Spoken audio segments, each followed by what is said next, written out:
Retirement and succession planning as a nurse executive is our episode topic. My guest is Dr. AnnMarie Papa, nurse leader emeritus at Jefferson Health and the 2011 president of the Emergency Nurses Association. Dr. Papa retired in 2023 following a nearly 9-year tenure as the vice president and chief nursing officer at Einstein Medical Center, Montgomery. So let's get started.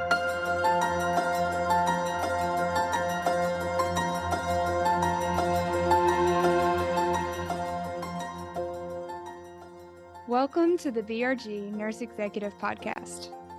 BRG is a global consulting firm that helps organizations in disputes and investigations, corporate finance, and performance improvement and advisory. BRG's healthcare performance improvement practice offers multidisciplinary services to healthcare organizations. We focus on implementation with innovative, independent, and data-driven solutions. In the BRG Nurse Executive Podcast, we discuss improving patient care by advancing nursing leadership. For more information about BRG, please visit thinkbrg.com. Now here's your host, Nick Chmielewski. AnnMarie, thank you so much for joining us today. Thrilled to be here, Nick. Thanks for asking me. Before we get into our episode topic, can you share a little bit about yourself with our listeners? I have been a nurse for probably 49 years now, worked in a hospital for over 50. Started out as a unit clerk and worked my way through CNA, staff nurse, triage nurse, charge nurse, educator, director, manager, all the way up to chief nursing officer. Been involved in my professional organization at the local, state, national, and international level. And I have had really wonderful mentors and really wonderful colleagues that worked with me, that found the best in me, and made me be the very best nurse that I could be. And I think that's been highlighted by some of the awards I received. Like through ENA, I received Judith Kelleher Lifetime Achievement. I attained fellowship in the Academy of Emergency Nursing and the American Academy of Nursing. And just all throughout my career, I've been given amazing opportunities. And I took them and ran with them. And sometimes I did a little bit better than I did at other times, but it's been a wonderful journey for me. Our topic today is retirement and succession planning as a nurse executive. About 2 years ago, I retired from Einstein Medical Center, Montgomery, following a nearly 9-year tenure as the nurse executive. Can you kind of walk me through what leadership development looked like for you early in your tenure, and then how that evolved into retirement and succession planning as you neared that step? When I took the position as chief nursing officer, the first job of any leader is to look, listen, learn. What are the constituents? What are the staff members? Who was your team? What do they need? What do they want from you? And as I got to meet the team that was working with me, there was one leader that stood out, and I'm thinking to myself, wow, why did she not get this position? Because she had all of the knowledge of the organization, and she had a great career trajectory. And I thought, she doesn't have her doctorate. It was a small hospital, so I'm not sure that the doctorate really was a big deal at that time. So I decided to set a meeting up with her, and I asked her. And she said, I just never thought that would be something I could do. And I said, I need to tell you that I think that you could have done it. And probably if you would have applied, I wouldn't have gotten the job. So if this is something that you're interested in, let's talk about that as we progress over the next couple of years. Let's talk about your career path. In the very first year that I was there, I realized why they hired me, and they would not have hired her. Not because she couldn't do the job, but she couldn't bring to the position the things that I was able to bring. For example, getting involved in their professional organizations. Very few of them were. Very few of the nurses were certified. They didn't really know how to write for grants. They didn't know how to highlight the work that they were doing out with the National Patient Safety Authority. And I live in Pennsylvania, so the Hospital Association of Pennsylvania. They didn't know how to do presentations, posters, all that kind of stuff. So I was able to teach them that. And so I figured, okay, that's a checkbox for me. That's why they gave me the position. So I met with the CEO and I said, listen, I've discovered why you didn't give Marie the position and, why I got it. She said, first off, Marie didn't apply, but Second off, even if she did, you would have gotten it. And I really figured that out why. So I said, she's interested in this position. What do you think? And she said, I think that's wonderful. Let's make a plan. So she and I sat down about, this is how long I feel like I'm going to be here before I retire. She said, oh no, we're going to extend that. And I said, we'll talk about that when we get there. But let's get her on the path. Let's get her through her doctoral program. Let's get her out there exposed, publishing, doing some presentations, writing for awards, and expose her to some of the committee work that I do. So that's what we did over the years. We did it really gradually because there's something about learning how to be your own self and not be a carbon copy of somebody else. Like people would always say to me, Nick, how will I fill your shoes? And you've heard me say this before. You don't fill my shoes. You wear your own shoes because you'll walk a lot further and they won't hurt your feet. But if you want to put my stinky shoes on the shelf and look at them to remind you where you want to go, then that's fine. So that's really what we did with her.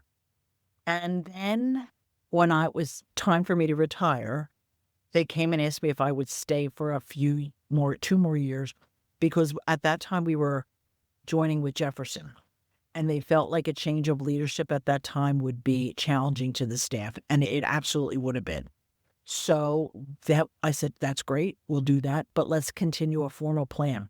So we made almost like the Papa Bible of if this happens, then these are the things to consider. If that happens, then these are the things to consider.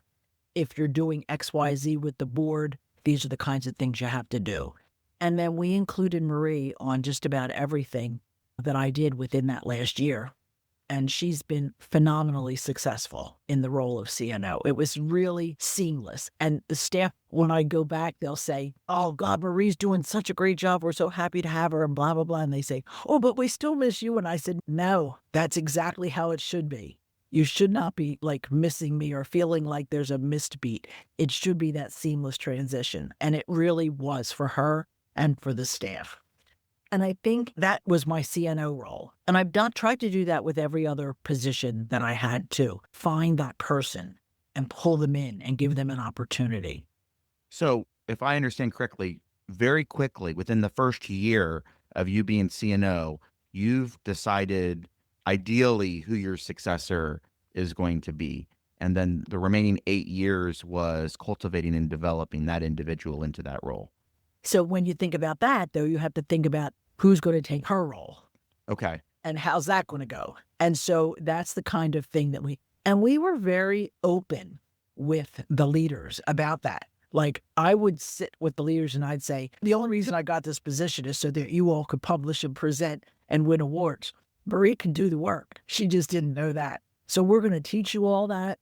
And then when Marie moves up, who's going to be interested in doing what she's doing? And if you're interested, please come see me. If you want to grow in your role, even if you have a position for a director of one area that opens and you think that you can manage that area and want to look at the structure of that area a little differently, come see me. So like we had somebody that said, there's a manager position open on this floor. I have this floor. So it was an ICU and a step-down unit. Like I could manage both of them, but would there be some difference in title for me, or would I get some compensation? And so you work with them and you manage those kinds of things. And I guess the lesson or the pearl of wisdom for this is have an open door and make it comfortable for the people that work with you to come up and say, I want your job. Yeah. I want to do this and I'm not kicking you out tomorrow, but I want this, or I want to do what I'm doing. And the sad thing is sometimes that means you'll lose them out of your organization, but you really don't ever lose them because they're always still in your network.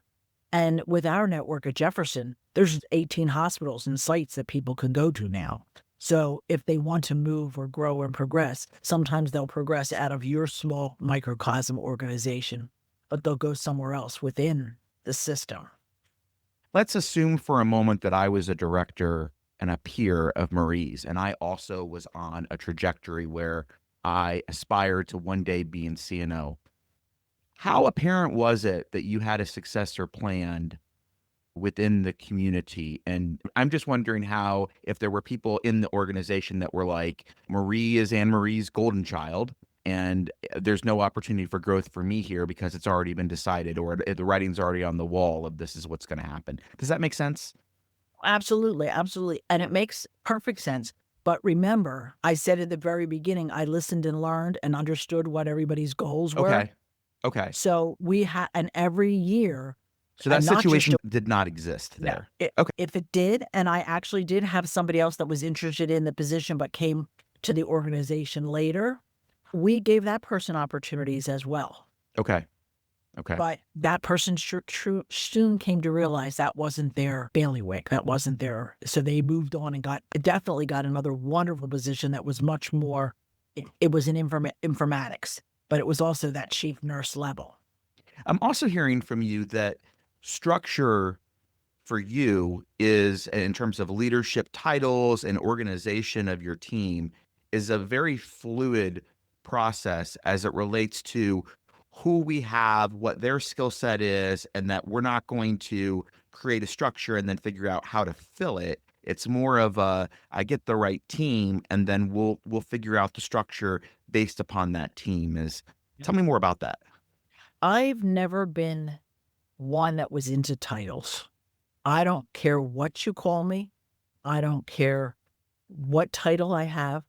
I want to know what the work is that I'm going to do, what the accountability I'm going to have to do it is, and what the freedom I'm going to have to make my own decisions, the autonomy, so to speak. So that's always been important to me, rather than title. We had managers that became directors at Einstein Montgomery when I was there. When we went with Jefferson, some of their titles had to change to manager. So I had to meet with them, and I thought, oh, they're going to be upset. I have to tell you, not a one of them was upset. Their finances stayed the same or increased based on the Jefferson role, but they weren't upset because we don't get crazy about titles. They do say, though, if they go out for another job and it says manager on their resume or their CV, that impacts them. And so I said, then that's on you to put, what are your job duties? What are the things that you did? So that you can point out that at this organization we call managers, at that organization we call directors. And, people do, I'm sure there's many people. And I often find that sometimes you give people a title or you put that white coat on them, and God forbid they ever touch a patient again. Or God forbid they are even at the bedside. And that's not what it is for me. And that's not how it was for the team that I had. I'll give you an example. When COVID first hit, I'll never forget, it was March 13th, and I get a phone call directly from one of the staff nurses, not from the supervisor, not from their manager. It was a Saturday. And she said, Papa, I think we got a COVID patient. Can you help me? Can you walk me through what to do? I want to be sure. And I said, Colleen, I'll be right there. So I came in. Now, I'm fortunate that I was able to come in. If not, I would have had a backup plan that somebody else would have went in to support her. So we went in and we walked through it. And then we directly called the chief medical officer. And for the first 48 hours, that patient was there. One or the other of us was there with the nurses and the staff. And we were in the room. We were doing the things. And the staff, that spoke volumes to the staff. I will tell you that, unfortunately, I do know of some leaders that didn't even step foot in the hospital during COVID. They did things remotely. I'm not saying in my organization, but in the network that I belong in of leaders. They say, I'm not going in. There's no need for me. I can do my job from home.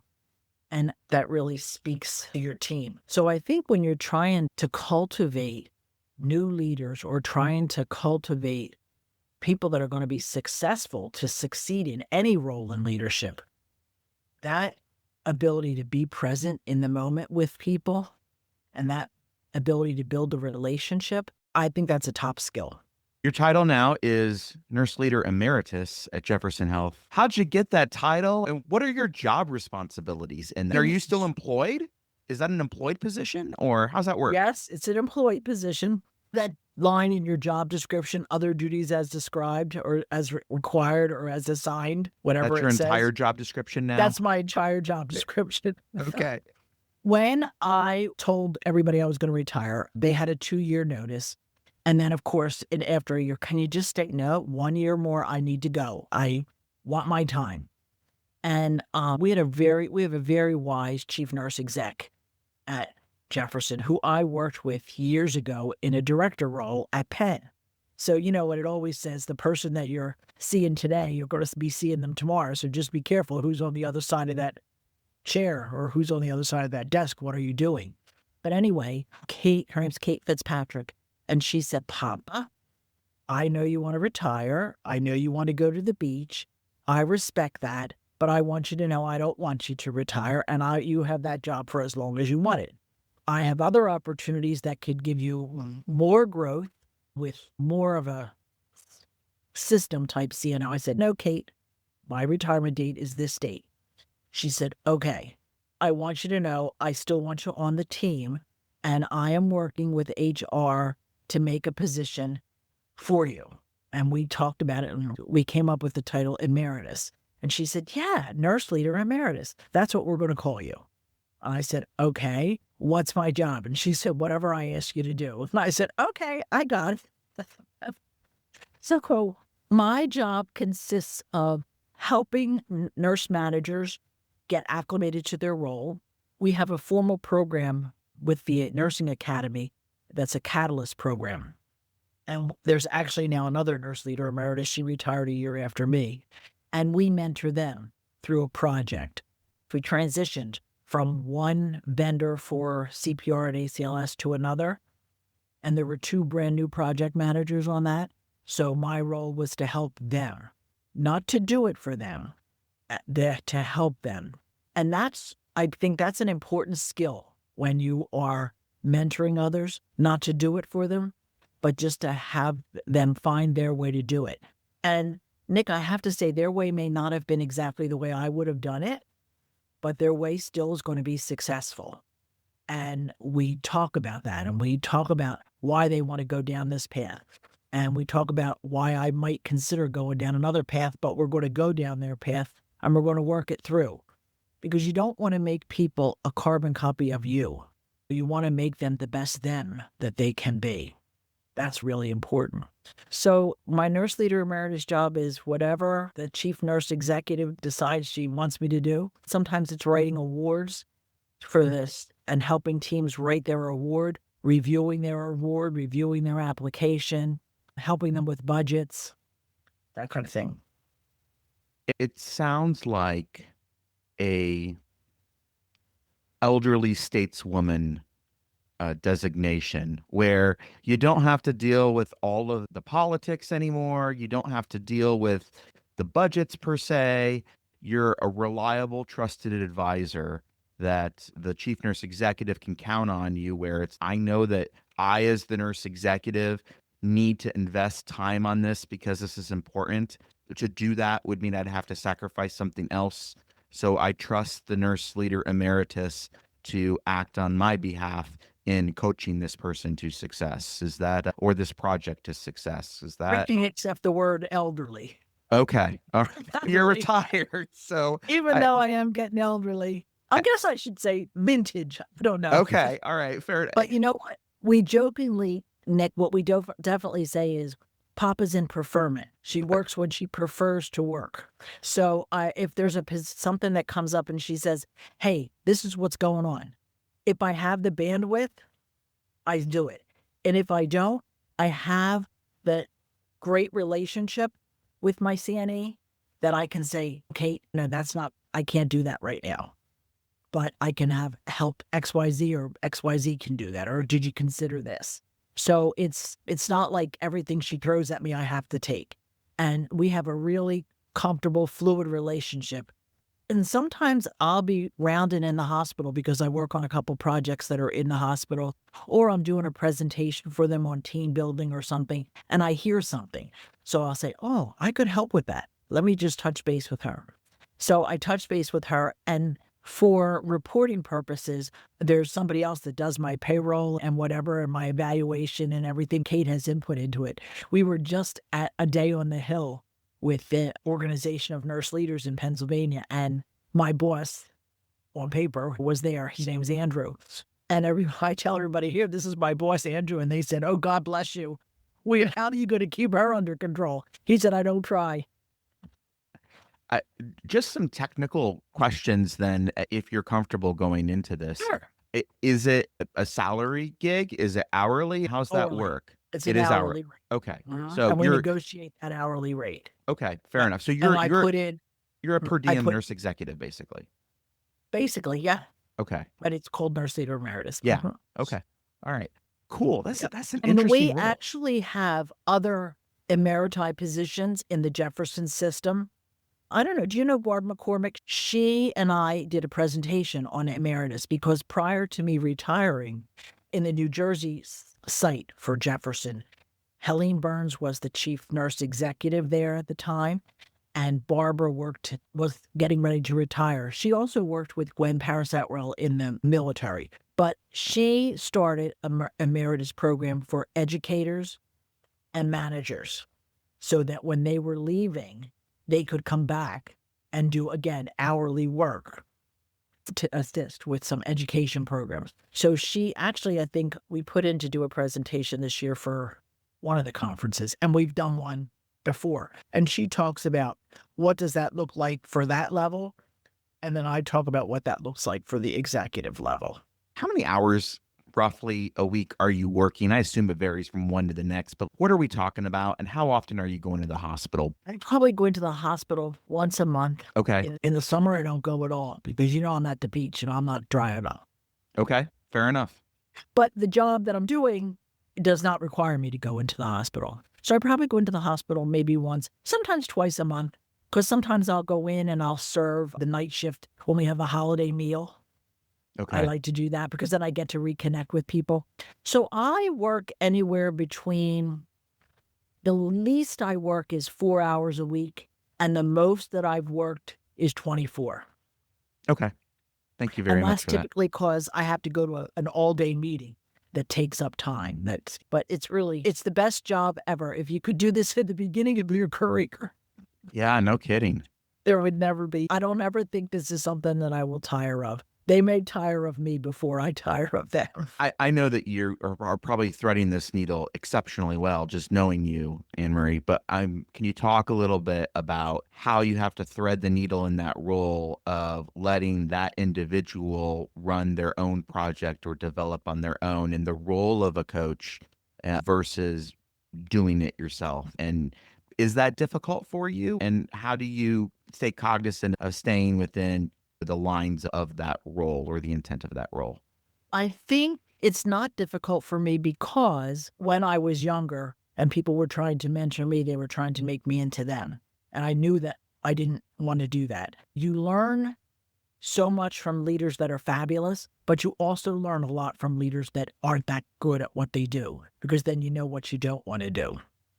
And I have to say that every once in a while, when the timeline is like really tight and the person's really going way off, you got to bring them back in and say, okay, we got to restart this. I tried to let you go off on your own, but here's what's happening and here's where we need to go. If that doesn't work for them with you, then it will be my job to find them a different mentor. Okay. Because the really most important job of a mentor is to make that person the best them that they can be. Not to make them a little AnnMarie or a little Nick or a little Peyton Manning, my favorite quarterback. Mhm. It's to make them the best them that they can be. And so what are their goals?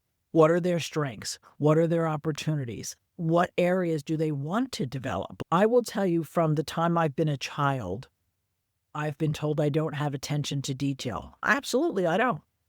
I totally don't. However, if I'm working on my budget and I need to negotiate for dollars, I have the most attention to detail that you could ever have, because nobody's getting that dollar that I want.